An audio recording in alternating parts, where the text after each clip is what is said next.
Hey listeners, thanks for dropping in. I'm Christie. And I'm Melissa. And this is Buried Motives, where we dig deep into the details of some of the most gruesome dirtbag murderers.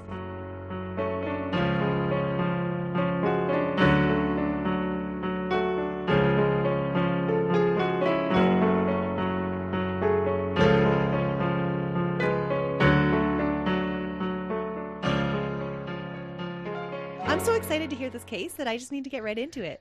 Skip all that banter. Let's go. Aye, aye, Captain. But first we'll say, welcome listeners. We're glad that you're checking us out today. Absolutely. If you've been with us before, then you know that we both love true crime and we'll take you through a case today. And if this is your first time checking us out, welcome. Buckle up, Buttercup, because you picked a good case for your first one.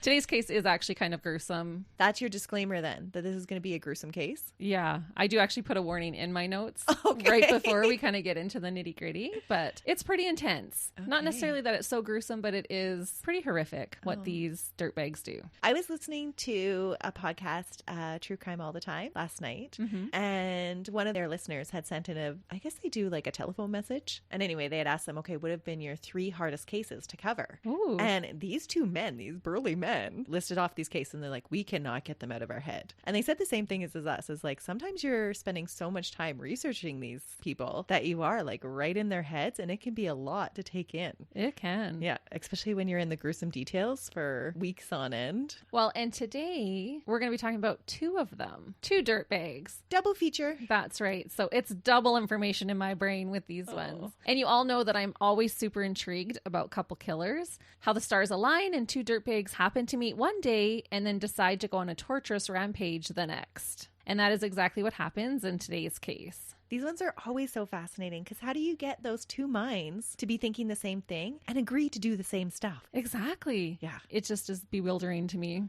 We'll be discussing the disturbing events that took place by the hands of 2 American serial killers who rape, torture, and murder 5 teenage girls in 1979 in Southern California. If anyone were to ask me about a time and place where it seemed like serial killers ran amok, I would definitely say California in the 70s and maybe even the 80s. Absolutely. That's when so many of them operated. Some of the really notorious serial killers, it seems like they all were killing in California in the 70s, some of them in the 80s, but... So what do you think was going on then? I don't know. I guess, well, even in this case, hitchhiking was still a thing back then. Absolutely. Lots of hitchhikers. Yes, you've got your free-loving hippies and moving all around the country. And California is such a warm climate that you can do that all the time. All year round. Not like in Canada, where Yeah. you would freeze, literally.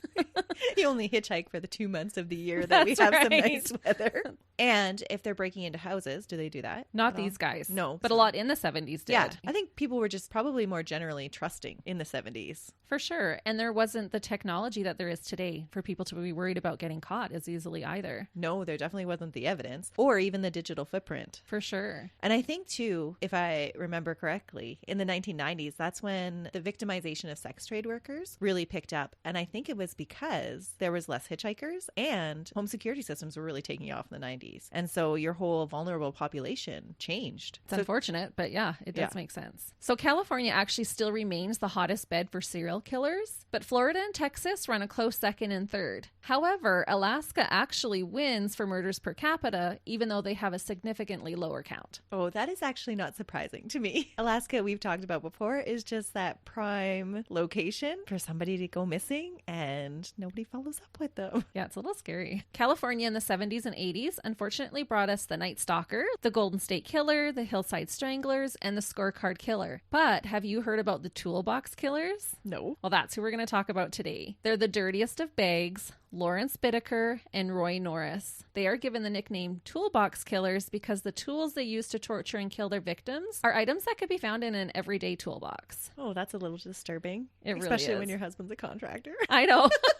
I never even made that connection. How many toolboxes do you have in the garage, Christy? Our garage is just full of tools.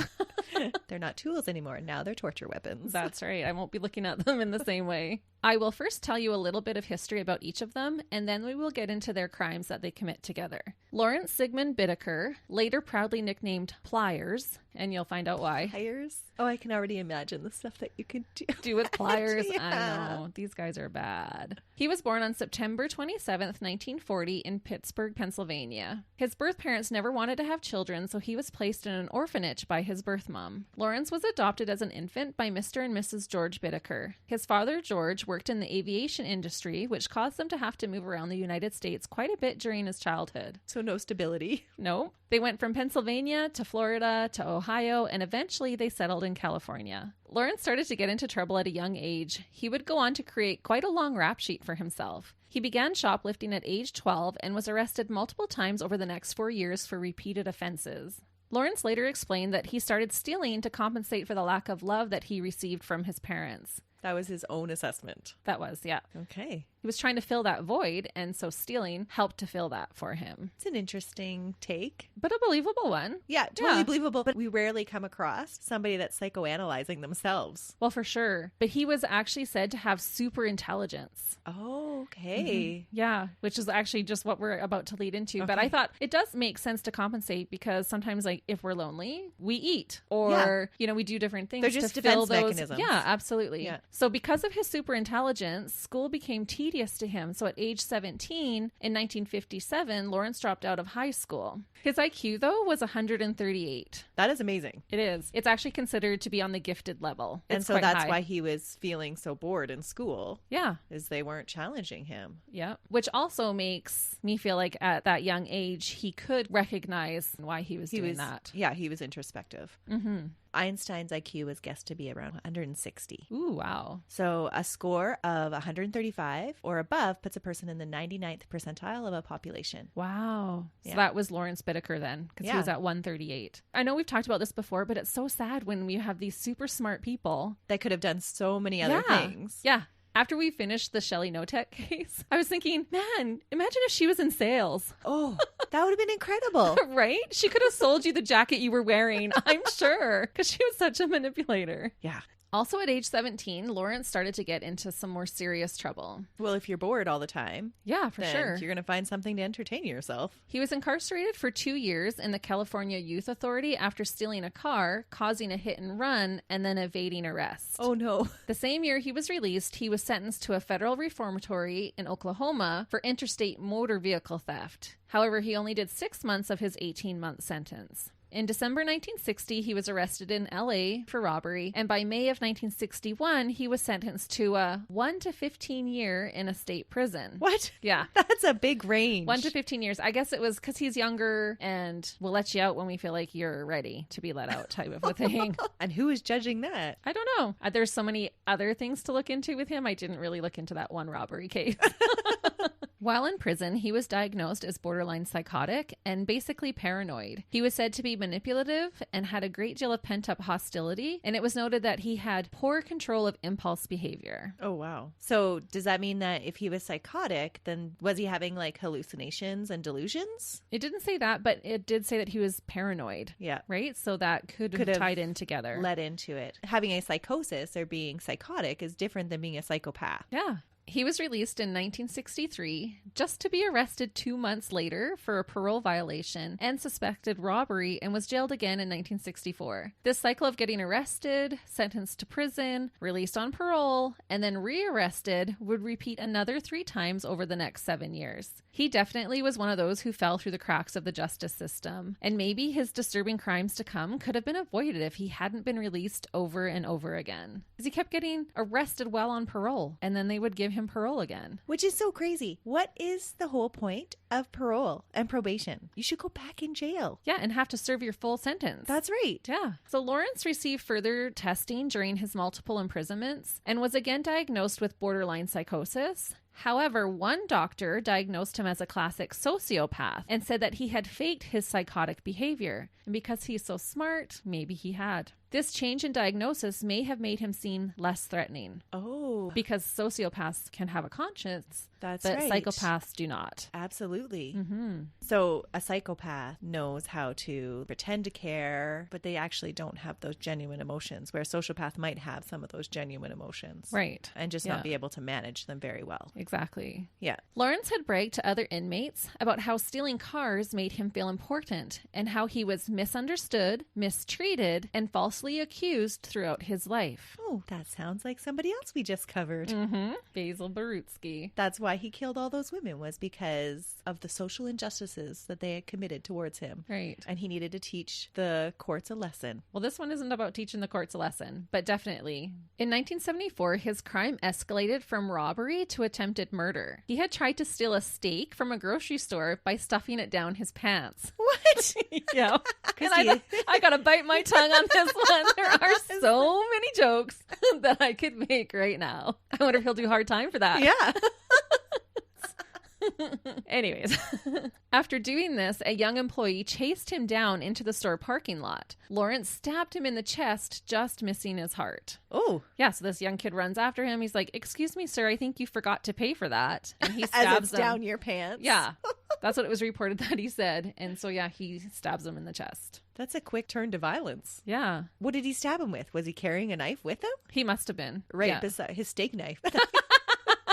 He was ready to eat. Yes. He had a steak knife. No, but a lot of guys walk around with a pocket knife and... Yeah, but a pocket knife you're not going to have out ready to stab somebody as they come up to you. Like a pocket knife, you flip it up, right? That's true. And maybe he had time to. Like, really, how long does that take to pull that out of your pocket I guess while the guy's maybe. talking to you? If you're super smart, you could do it quickly, I guess. Totally. Or practiced. And maybe every time he stole stuff, maybe he had it ready Maybe. as a defense. I'm going with a steak knife. He was just getting ready for dinner.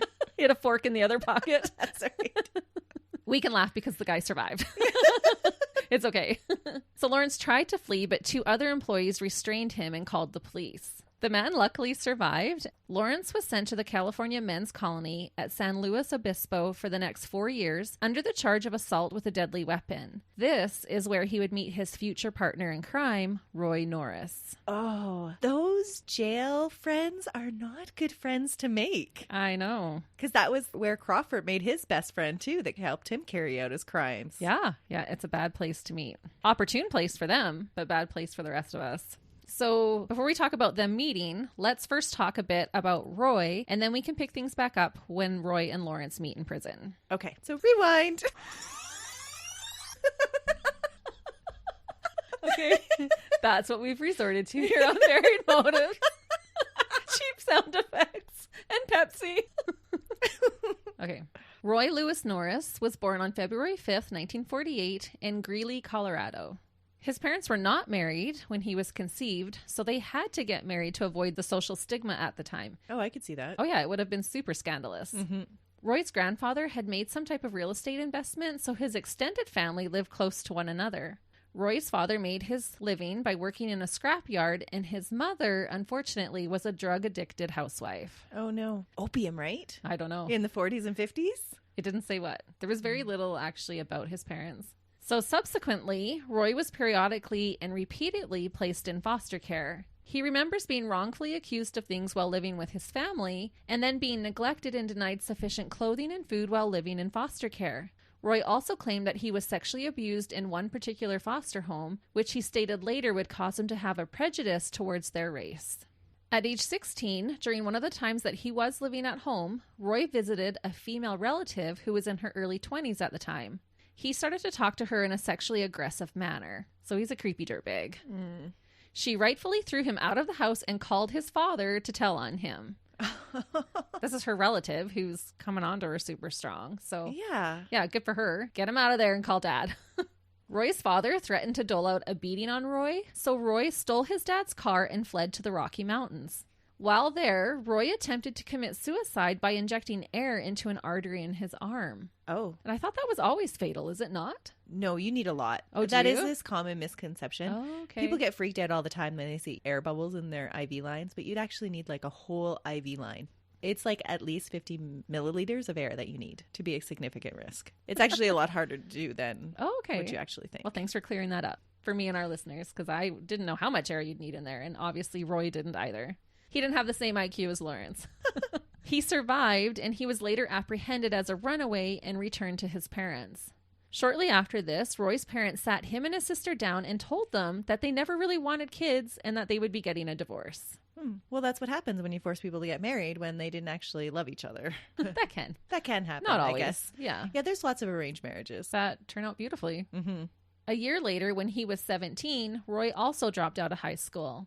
In 1969, Roy would begin his deviant behavior. He joined the United States Navy and was stationed in San Diego. He served for 4 months in Vietnam, although he never saw any combat. He did, however, begin to use marijuana. While stationed in San Diego, Roy was arrested in November of 1969 for attempted rape. He was let out on bail, and while awaiting his trial only 3 months later, he was arrested again for trying to attack a woman in her home. Thankfully, the police arrived before he could seriously harm her. So does he have some serious sexual deviancies? He does. Oh, that sounds like where we're leading. Yeah, this whole case is very sexually deviant. Mm. As a result, Roy was discharged from the army due to psychological problems. You're a dirtbag, so That's we need right. to let you go. Well, they had actually diagnosed him with severe schizoid personality. Oh, so did he go into treatment? No. We don't want you in the army anymore because you might be schizophrenic, but have a good life. Well, he had attacked 2 women, right? So they're like, hey, we're discharging you. They did a little bit of an evaluation on him. But yeah, you have psychological problems like severe schizoid personality. So good luck with those. Yeah, see ya. We just don't want to deal with those. Right. But sometimes that diagnosis is half the battle if he had gotten the help afterwards. That's right? what I'm saying. So where's the follow through on the help, right? Not there. And it's not there. And so then he goes on to do these horrific things. Yeah. But we're not blaming the Navy. You're not. No. It's a joke. I'm not blaming the Navy. I'm just thinking so often that happens is you see that people are fully aware that they have psychological issues and we can even get them a diagnosis, but then nothing is ever done about it. And if they are prescribed something, sometimes there's no follow through. That's right. To make sure that they are taking it. Because the courts had diagnosed Lawrence, right? And then the Navy is diagnosing Roy. In May of 1970, while again out on bail, Roy attacked another woman, a female student at the San Diego State University. He jumped her from behind, hit her on the head with a rock, and then proceeded to repeatedly slam her head into the concrete. Oh. The woman amazingly survived, and Roy was charged with assault with a deadly weapon. He was sent to the Atascadero State Hospital as a sex offender and spent the next 5 years there. He was released on probation as the doctors believed he was no longer a threat or dangerous to others. And this hindsight is always so frustrating. So I wonder what led to that determination. He was just a nice guy while he was there. Probably followed the rules. And if he was receiving treatment, he probably was doing okay. Unfortunately, though, Roy was only out for 3 months before he struck again, this time raping a 27-year-old woman. He had tried to get her to go with him on his motorcycle, but when she declined, he grabbed the scarf around her neck and started to twist it as he drug her into nearby bushes and then raped her. She was too frightened to resist, but she was later able to identify Roy by his motorcycle.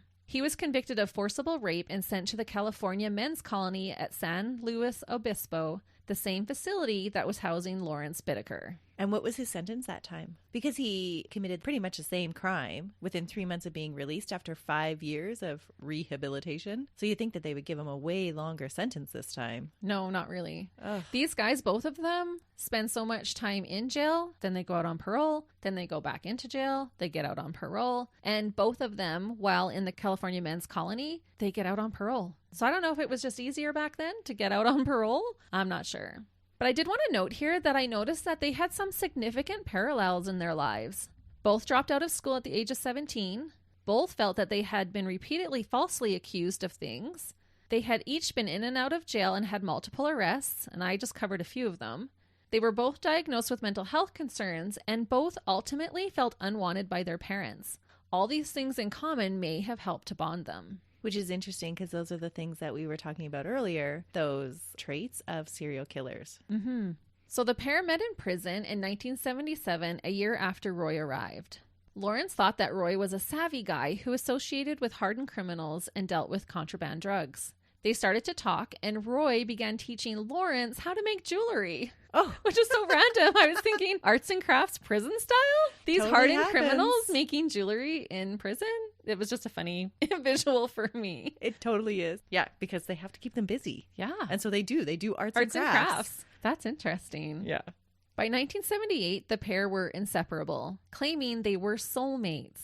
Oh. So you were talking about how do they get together and do this type of thing? Because usually, a sexual relationship or that love relationship will bind you together even more. But these guys claimed that they were actually soulmates. And I thought friends can totally be soulmates. And it's just unfortunate that these two dirtbags would become as such. Huh. So they found their soulmates in one another. It's not very often, though, that you hear men claiming to have a soulmate in a same-sex friend. Because I've often heard that from girls. Yeah, it's definitely more common in females than it would be in males. But Lawrence was this guy that was very in tune with who he was. And yeah, Roy wasn't too much of a hot shot to not sit down and make some jewelry. And like I said, I had noticed those parallels that they had. And so they had a lot of things to bond them together. They would have really understood one another. Yep.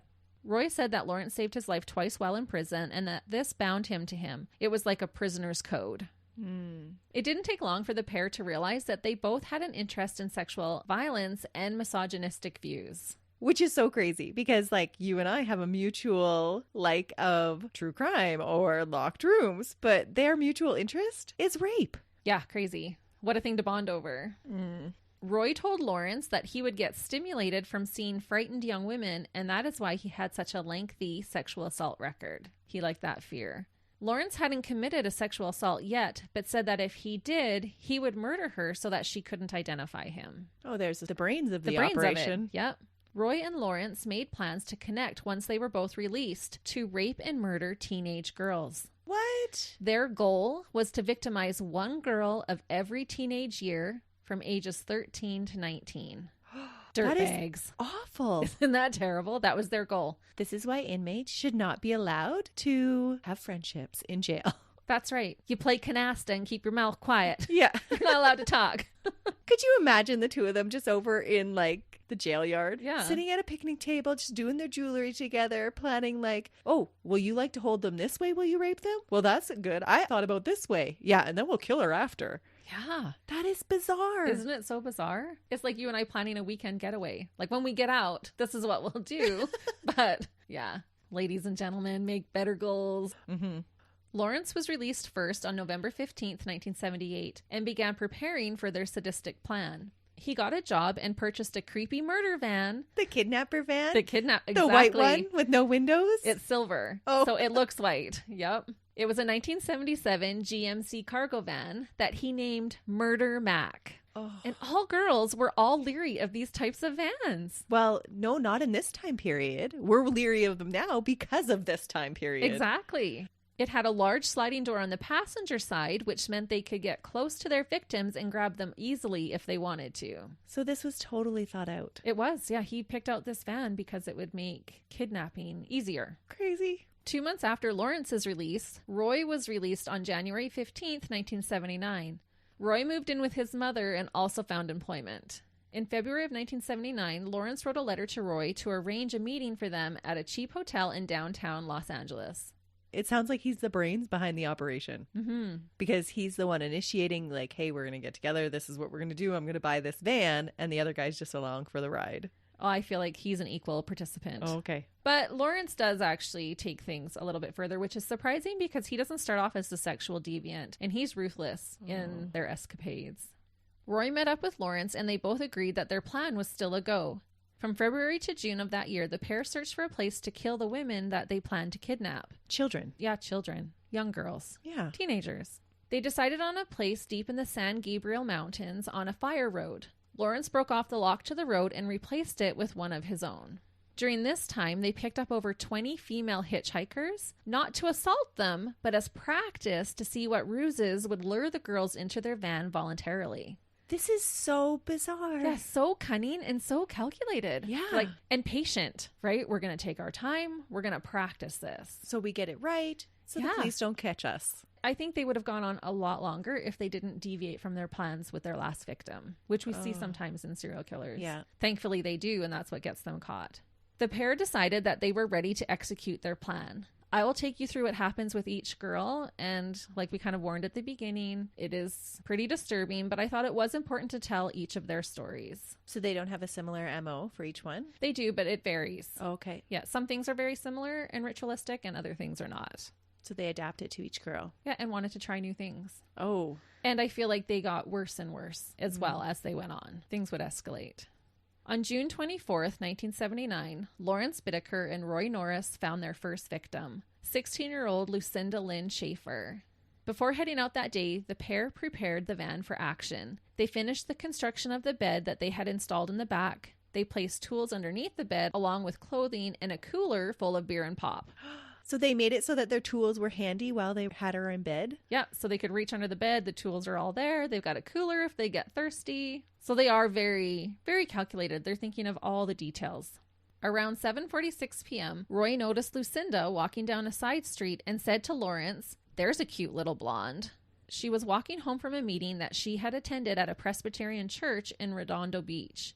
They tried to entice Lucinda into the van with the promise of weed and a ride home, but she refused. They picked a church-going girl. She was walking home from church, so she's like, no thanks. So they drove up ahead of her and parked Murder Mac alongside a driveway and waited. How creepy would that have been to be like, no thanks, I don't want to go in your creepy van, but then to walk around the corner and there it is again, further up the road. Right. And I think especially as girls, we are taught to be polite. So it would have seemed rude to, run down a different street. Yeah. Which is unfortunate. Always trust your instincts. When Lucinda got to the van, Roy was able to snatch her through the passenger sliding door. Lawrence cranked up the music and started to drive away as Roy bound her wrists and ankles and duct taped her mouth closed. This would become a routine for them. Well, because Roy's already good at binding people. He's already practiced. Yeah, he's had experience subduing in women. this. Yeah. Yeah, and Lawrence would crank up the music so you couldn't hear the nobody screams and stuff, and he would drive away. They drove her to the Fire Mountain Road that they had picked out earlier. When they stopped the van, Roy instructed Lawrence to take a walk and return in an hour while he raped Lucinda. So here's Roy telling Lawrence, right? So it's not that one's in control of the other. When Lawrence returned, Roy went for a walk so that Lawrence could have his turn raping her. While Lawrence was raping her, Lucinda asked him if they intended to kill her, and he said no. Lucinda pleaded that if they did, she only asked that she would be allowed a moment to pray beforehand. Oh, no. Lawrence later wrote in his account of the incident that Lucinda, quote, displayed a magnificent state of self-control and composed acceptance of the conditions of which she had no control. She shed no tears, offered no resistance, and expressed no great concern for her safety. I guess she knew what was coming. In this statement, is this like while he's keeping a journal, or is this like when he gets caught in his confession kind when of he's statement? Caught. Okay. Yeah. He actually tries to later, I didn't even put this in here, but he actually tries to kind of write, not Memoirs? like a book, but yeah, like a memoir. Oh. So the dirtbags did not grant her last wish. They did not give her that moment to pray. What? Mm-hmm. Would have been an easy thing to do. Yeah. Roy attempted to strangle Lucinda with his bare hands. After about 45 seconds, he became so unsettled by the look in her eyes that he ran to the front of the van to vomit. Oh. Lawrence stepped in and started to strangle the young girl until she fell to the ground and started to convulse. He then continued to twist a wire coat hanger around her neck with a vice grip pliers until she died. How horrific for her. I wonder if she thought when Roy gave up, we're like, oh, maybe I am going to live. Yeah. And then Lawrence is like, do it. oh, I'll finish it off. Because Lawrence was the one who said he wanted to murder his victims if he was going to rape them. And he had already stabbed that grocery store clerk. Yeah. They wrapped her body in a plastic shower curtain and threw her off a steep canyon. Lawrence assured Roy that, quote, the animals would eat her up, so there wouldn't be any evidence left. Well, they had picked out this perfect place where no one could hear their screams, they could rape, they could murder, and they could dispose of the bodies all in one stop. Are there many places like that in California? In the mountainish areas, I guess, yeah. 2 weeks later, on July 8th, 1979, Roy and Lawrence set their sights on their next victim, 18-year-old Andrea Joy Hall. They found her hitchhiking along the Pacific Coast Highway. This time, Roy hid in the back of the van so that Andrea would think that Lawrence was all alone. Andrea got into the van, and Lawrence offered her a drink from the cooler that they had in the back. Roy was hiding, so when Andrea went to the back of the van to grab a drink, he jumped out and grabbed her. They struggled a little, but Roy was ultimately able to twist her arm behind her back, causing her to scream out in pain. He proceeded to bind her wrists and ankles and duct tape her mouth as he had with Lucinda. They drove her to the same San Gabriel Mountains, and once there, they took turns raping her, once by Roy and twice by Lawrence. While Lawrence was raping her for the second time, Roy thought he saw oncoming headlights, so Lawrence drug her into nearby bushes, and Roy drove around trying to find the vehicle that he thought he had seen, but to no avail. Being a little spooked, they collected Andrea back into the van and drove further into the mountains. Lawrence made Andrea get out of the van and walk uphill naked, and then perform oral sex on him. Ugh. Afterwards, he forced her to pose as he took Polaroid pictures of her. Oh, that's not very smart. That's a whole bunch of evidence. I thought he was the smart guy. But when you're that smart too, you think you're untouchable. And a lot of these guys think that, right? I'm smarter than you. You're not going to catch me. Yep. I can do whatever I want because I'll know how to get out of it. Yeah. You're not going to catch me in the first place. Yeah. They then drove her to a third location where Lawrence again made Andrea climb another hill while Roy went to go buy more alcohol. When Roy returned, Lawrence was alone. He had taken 2 additional photos of Andrea. Roy later described the look on Andrea's face as sheer terror. Lawrence had taken them as she begged for her life. Lawrence had told Andrea that he was going to kill her and asked her to provide him with as many reasons as she could why he shouldn't. Ugh. Sadly, no reason would be good enough to stop what he would do next. Lawrence took an ice pick and shoved it into her ear, entering her brain. He turned her over and thrust the same ice pick into her other ear, but this time he stomped on it until the handle broke, leaving the pick in her head. He proceeded to strangle her and then threw her lifeless body off a cliff like they had done to Lucinda. The next time these dirtbags would strike was on September 3rd, 1979. They found their 3rd and 4th victims sitting on a bus stop near Hermosa Beach. Jackie Doris Gilliam was 15 years old and Leah Lamp was only 13. Oh, so they really are hitting all the ages. They're trying to, yeah. And the thing with that too is they don't know their ages right away. So, because they don't know when they pick them up. You don't wear a sign with your age. So who knows how long they would have continued till they reached that goal. Did they turn anybody away? Like get them in the van, try to kidnap them, be like, oh no, I already have a 16-year-old. No way. No, they do a repeat age. Oh, okay. Yeah. But could have taken them a long time to get all those ages. Because it's hard to tell when you look at young girls. Absolutely. Some look older than they are. Some look way younger than they are. And Leah Lamp is the youngest. She was 13. The men offered the young girls a ride to the beach and marijuana to smoke. Tragically, the 2 girls accepted the offer. Oh, no. The girls started to smoke once in the van, but soon realized that they were driving in the wrong direction to get to the beach. And can you imagine the fear that they would have felt when you realized, wait, we're not going towards the beach? Leah tried to open the sliding door, so Roy hit her on the back of the head with a lead weight, rendering her unconscious. He overpowered Jackie and started to bind and gag her when Leah regained consciousness and tried to escape again. Roy was able to stop her by twisting her arm behind her back. Lawrence noticed what was happening in the back of the van, so he pulled over and punched Jackie in the face and helped Roy finish binding and gagging the 2 girls. Oh. Do you think it would be more terrifying to be by yourself and have this done to you, or to watch your friend be tortured as well? I don't know. To watch something and be like, oh, that's coming for me next? I don't know. You would have some comfort, I think, of being together, but then you would have that extra terror and fear seeing what's happening. Yeah.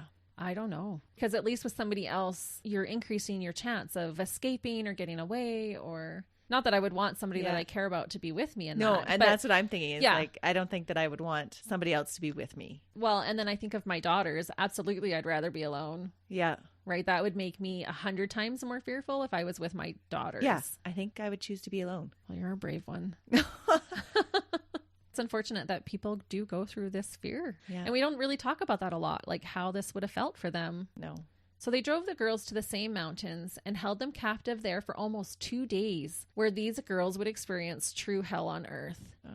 Roy and Lawrence repeatedly raped and tortured both girls. They took turns sleeping beside the girls while the others stayed watch. Lawrence made Leah go to a nearby hill and forced her to pose in pornographic ways while he took more Polaroid pictures. He also had Roy take pictures of himself with Jackie, both clothed and naked. Lawrence also created a tape recording of himself raping Jackie and making her pretend that she was his cousin, encouraging her to express her pain. So he had a thing for his cousin? This was a fantasy of his. I'm shocked. Like, I would have thought that would have been Roy. Yeah, me too. Because of that previous experience. Yeah, with his family member. Mm-hmm. And that's what I mean. Their lives are so parallel. They're just 2 little peas in a dirty little pod. And these are audio recordings. I know why serial killers keep these mementos, why they take pictures, why they do audio recordings is because they want to relive it again. But I'm just so shocked by it all the time. Like, what was he making? A scrapbook? But I often wonder, too, if they didn't do those things, would their victims increase, like in number?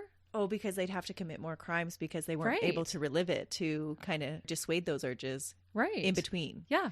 Because a lot of them will use those mementos and they'll use that to gratify themselves or whatever and to relive the crimes. Mm-hmm. So is that holding off on another victim a little bit longer? Probably. Mm-hmm.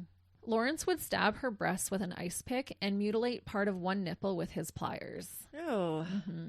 When it was time to murder the two girls, Roy later claimed that he suggested that Jackie be killed quickly because she had been more cooperative, but that Lawrence said, quote, "No, they only die once anyway." He's totally sadistic. He is. Jackie was struck in both ears with an ice pick and then strangled to death with a metal coat hanger. And I'm assuming that he again tightened it with his pliers. Yeah. Because what was his nickname again? Pliers. Yeah. When it was Leah's turn, Lawrence shouted to her, quote, "You wanted to stay a virgin? Now you can die a virgin," and then proceeded to strangle her. He thought she was dead, but when she opened her eyes, Roy joined in and started to bludgeon her to death with a baseball bat as Lawrence continued to strangle her. She was hit on the head with a bat a total of 7 times. So they didn't rape her? They did. So I'm not sure why he said that. But she was probably pleading, I'm a virgin, I'm a virgin. She's only 13. So you want to be a virgin while you're going to die. Because I thought that too when I read it. But no, they raped both girls. Oh.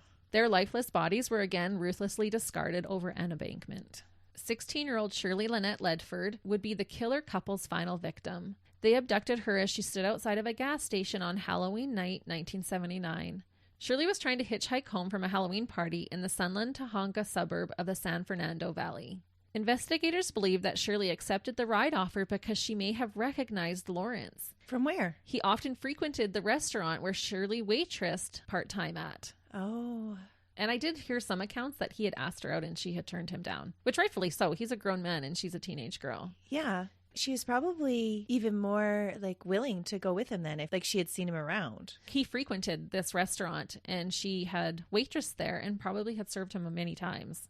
So it was a familiar face. Yeah. You wouldn't be as scared of a familiar face. For sure. Even if it is just someone coming into your work. Unless he sent off those creepy old man vibes. But I'm assuming that he didn't because she willingly got in the van. Yeah. And it probably put her a little bit at ease. He offered her marijuana, but she declined. They drove her to a secluded street while being bound and gagged with construction tape. Lawrence decided that he wanted to trade places with Roy.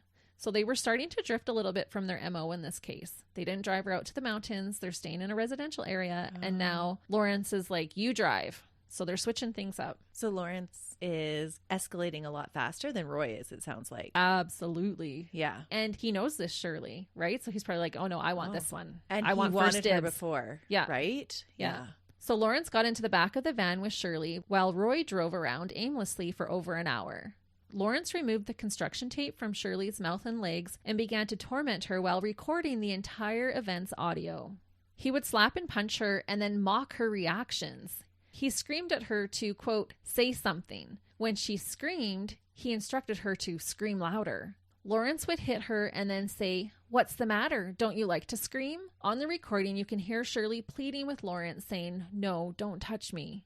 Lawrence continued to order her to scream, but I imagine her screams came easily as he began to torture her further. He started to beat her with a hammer. He punched her with his fists. He apparently wanted to see if he could punch her breasts back into her chest. What? Yep. And he tortured her with pliers, pausing only to rape and sodomize her. So he has really escalated with this one. On the recording, you can hear the rustle of tools as Lawrence switched between using a sledgehammer and the pliers. Roy later said of the incident that all he could hear were constant screams coming from the back of the van. So wanting his turn, Roy then switched places with Lawrence. He too recorded the sound of his attacks. Roy grabbed the sledgehammer and began smashing Shirley's left elbow. Shirley screamed that he had broken her elbow and begged him to stop. Roy would bring the sledgehammer back down on the same elbow another 25 consecutive times. Oh. When he was finished, he asked her, what are you sniveling about? When Roy later spoke about the audio recordings that they made of Shirley, he said, quote, we've all heard women scream in horror films. Still, we know that no one is really screaming. Why? Simply because an actress can't produce some sounds that convince us that something vile and heinous is happening. If you ever heard that tape, there is just no possible way that you'd not be crying and trembling. I doubt you could listen to more than a full 60 seconds of it. And apparently this was true according to those who later listened to the tape. Oh. After torturing Shirley for approximately 2 hours, Roy killed her by strangling her with a metal coat hanger, which he tightened with pliers. Once dead, the pair decided to switch things up and leave her body in a bed of ivy on a random lawn in a residential neighborhood, possibly so they could watch her be discovered. A jogger found her mutilated body the next morning. An autopsy later revealed that her injuries included sexual violation, strangulation, blunt force trauma to the face, head, breasts, and left elbow. Her L-cranon, the bony part of the elbow, had multiple fractures. Her genitalia and rectum had been torn, partly due to pliers being inserted and pinched and violently pulled inside of her.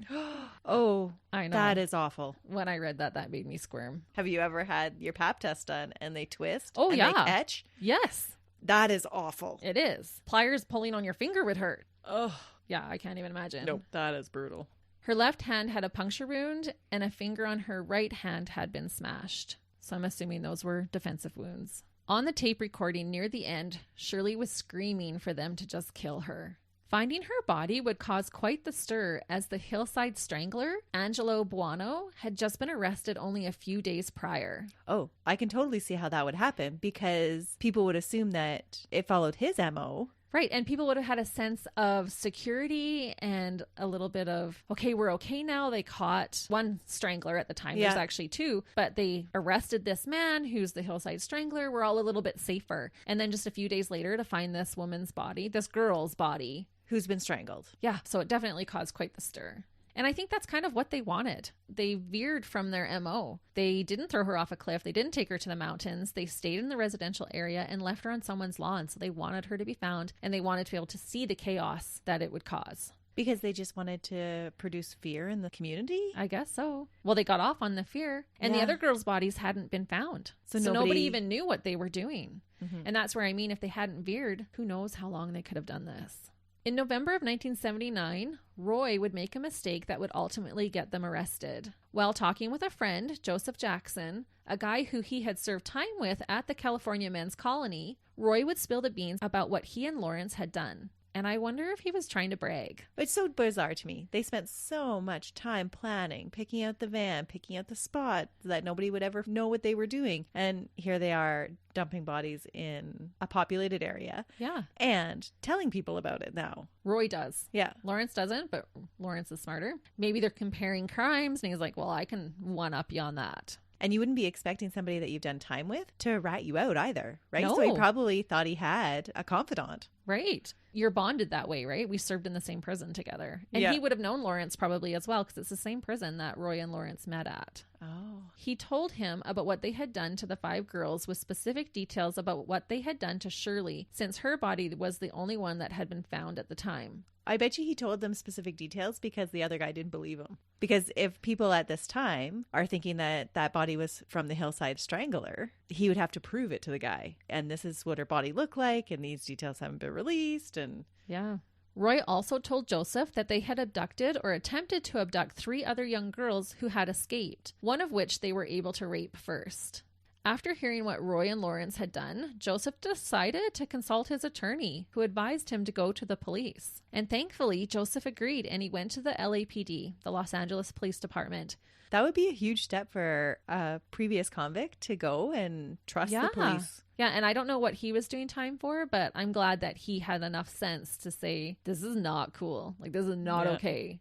It was too much of a dirtbag move for him. I don't know if the parole was the same as now, how you can't associate with other parolees or convicts. Yeah, I don't know. You know, and so maybe he was worried about getting in trouble for that. So after going to the LAPD, they turned the case over to the Hermosa Beach Police. Why? I guess it would have been their district. I'm not sure. Okay. Yeah. But they do a fine job, so it's okay. The information that Joseph gave to the police matched the missing persons report as well as the report attack of the rape victim who had managed to escape the evil grip of the murderous duo. This woman was Robin Robeck.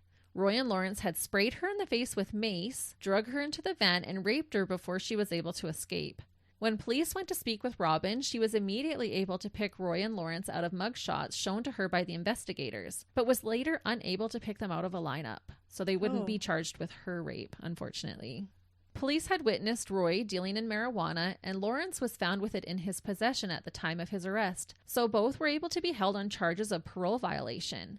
Remember, both dirtbags were supposed to be in prison at this time, but had been let back into society on parole, which is so frustrating when this happens. They shouldn't have even been able to be together and to even do this. They should have been in the slammer. it makes you question, why do they have options like parole? Because so many times it doesn't work. Right. Sometimes it does, but when these guys have broken parole over and over again, multiple times, not once or twice, but multiple times each, they shouldn't be let out on parole. No. They need to serve some time. Upon searching Lawrence's van, Murder Mac, the police found the Polaroid pictures of Jackie and Andrea, the sledgehammer, a plastic bag filled with lead weights that had been used as a weapon, a book about how to locate police radio frequencies, a jar of Vaseline, 2 of the victims' necklaces, and a tape recording of Shirley's torture and sexual abuse. And Shirley's mother had to identify her daughter's voice on that tape. And I thought, how horrific. But they had to have someone close to her ID her as the victim on the tape. And I cannot even imagine. Which is so sad, because they say that a person's voice is one of the first things you forget. Right. But that isn't a memory that you're going to forget. No, that is going to be ingrained into her memory. So that poor mom. They also found a type of acid that the men were planning to use on their next victim. Inside Roy's apartment, they found a bracelet that had belonged to Shirley. And at both of their homes, police confiscated nearly 500 Polaroid pictures taken of mostly unsuspecting young girls at the Burbank High School. Ugh. So that was during that practice time when they were picking up girls and just seeing what would lure and what would work them. And they started taking all these Polaroids of these girls. Could you imagine finding out your child's picture had been amongst those? No. You wouldn't want to be any degree of separation from these guys. No.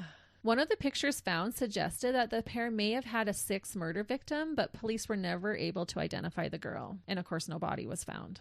At first, Roy tried to deny everything, but when he saw the evidence stacked up against him, he decided to confess. Although he tried to make it sound like Lawrence was more culpable in the murders than he was. Roy was described as casual and in an unconcerned manner while being questioned by the police. He said that the acts of torture and humiliation had been committed against their victims for fun.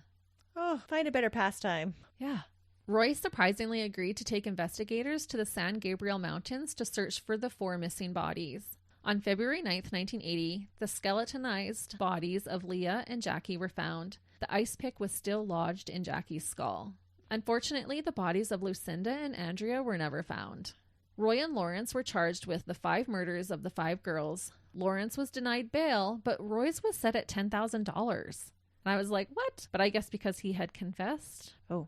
A month after being charged, Roy agreed to a plea bargain that would spare him the death penalty and life without parole if he testified against his partner in crime and soulmate, Lawrence. So maybe they're not soulmates after all, then, if he's willing to turn him in. And he knows that parole works, right? Yeah. But did his new sentence include parole then? Yeah, it does. So then that's totally why he was going for it. Yeah, because he knew, like, oh, I'll just get out on parole because that's what I've been doing. Yeah. Prior to his sentencing, a probation officer testified about Roy, saying, quote, he never exhibited any remorse or compassion about his brutal acts towards the victims. The defendant appears compulsive in his need to inflict pain and torture upon women. He also said that Roy, quote, can realistically be regarded as an extreme sociopath whose depraved pattern of behavior is beyond rehabilitation. So that would tell me that you don't get parole. Right. And he doesn't. Okay, good. Yeah, he doesn't get parole.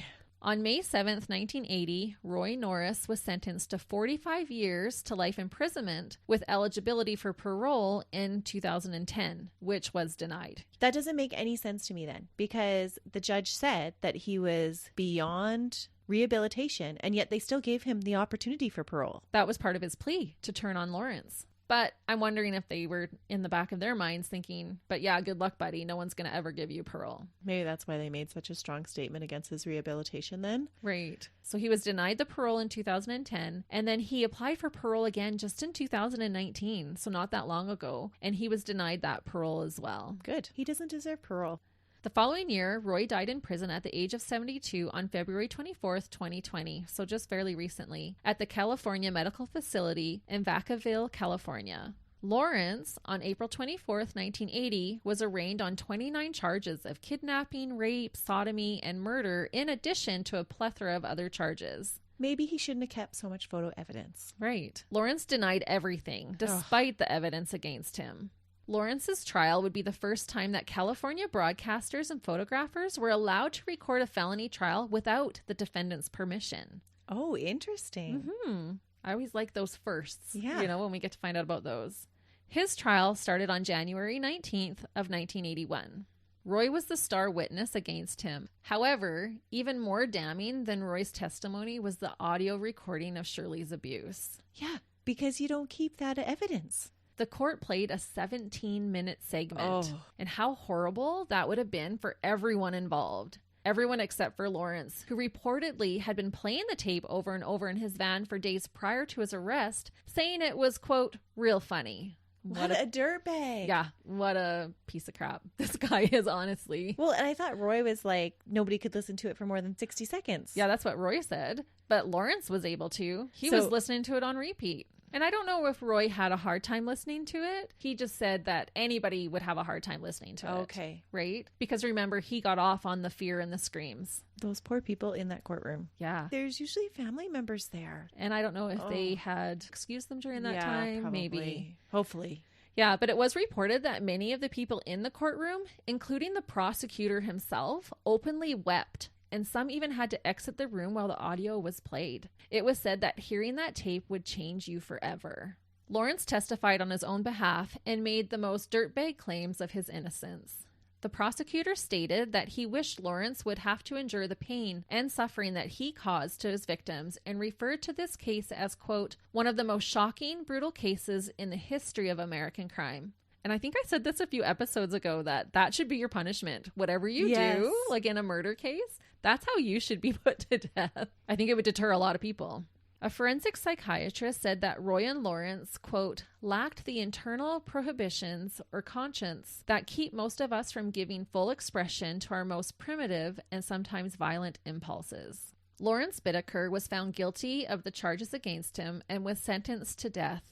In the event that his sentence could one day be reverted to life imprisonment, the judge imposed an alternative sentence of 199 years and 4 months imprisonment to take immediate effect. So I loved this. And 4 months. I'm not sure how I'm sure it was by the maximum of all these different charges. Yeah. That's what it would have probably worked out to. But I thought, rock star judge, like, I'm going to think ahead here in the case that your death gets stayed. This is the alternative sentence that will go into effect immediately. Then you get that backup. And good on the judge. For sure. I loved that when I read that. Lawrence actually died of natural causes in prison while awaiting his execution on December 13th, 2019. So again, just recently, at the age of 79 inside the San Quentin prison in California. Wow. I just am shocked that it took them that long to execute him. Well, they didn't. He died of natural causes. No, yeah. But like, why did it take them that long? And that would have taken like, what, almost 40 years for him to just pass away of natural causes? Yeah. Even if he appeals those, he's still 199 years in prison. And so he's never getting out. Just put him to death. Save your taxpayers some money. I've actually heard, and I don't know if it's true, but I've heard it's more expensive sometimes. And I don't know up to how many years, but to actually execute someone than to keep them on death row. Oh, really? Yeah. Oh, it's got to be more than what it costs for execution. That's what I originally thought, but I did read that somewhere once. I don't know if there's validity to it or not. Cite your source, Christy. Okay. That seems crazy to me. Okay, look it up. Let's go down this little rabbit hole. Okay, it says, much to the surprise of many who logically would assume that shortening someone's life should be cheaper than paying for it until natural expiration, it turns out that it's actually cheaper to imprison someone for life than it is to execute them. In fact, almost 10 times cheaper. Wow. That is just so shocking to me. That doesn't make a lot of sense. Yeah. Hold on. Every state that has the death penalty also has an intricate system on the basis for appeals. So here's your cravat then. It's actually the appeals that cost all the money, so that when there's a death sentence handed out, they have to go through so many appeals. Well, that makes sense. Some estimate it that it costs U.S. taxpayers between $50 to $90 million more per year, depending on the jurisdiction, to prosecute a death penalty case than life sentences. Wow. And that's per year that costs? Yeah, that's what they're saying. Per year. Wow, that's crazy. There we go. We learned something new. So before we end this case, I just had to do this. I wanted to mention FBI Special Agent Criminal Profiler John Douglas. Your hero. Da-da-da. Remember him and how I fangirled over him in an earlier case? Yes. Well, he was actually involved in this case. At the time, he said that Lawrence Bittaker was the most disturbing individual for whom he had ever created a criminal profile. Oh, and that's saying something because he's worked on so many cases. All the prolific ones. So I just had to mention him. Also, while actor Scott Glenn was preparing for his role as an FBI profiler in the Silence of the Lambs movie, he visited the Bureau's Behavioral Science Unit at Quantico, Virginia. The legendary profiler John Douglas gave Scott Glenn a tour of the facility. John Douglas let Glenn listen to the Bittaker and Norris tapes, and when he left Douglas's office, he was in tears. He told reporters that he entered the office as a death penalty opponent, and he left staunchly in favor of capital punishment. So after hearing these tapes, that was enough to change his viewpoint on the death penalty. Wow. And that is the truly disturbing and vile case of two disgusting human dirtbags, Lawrence Bittaker and Roy Norris. Soulmates. Toolbox Killers. I wonder if we'll ever get to a point where like, yeah, that's not so bad. I hope not. Because then that means that we've desensitized ourselves. Yeah, hopefully Right? not. Well, that's it from us this week. We'll see you next week. We're going to celebrate Christmas with a Grinch that shouldn't have been given the death penalty. Ooh, well, I'm very intrigued. Yeah, Christmas celebration, buried motive style. But until then, have a wonderful week. See ya. Bye.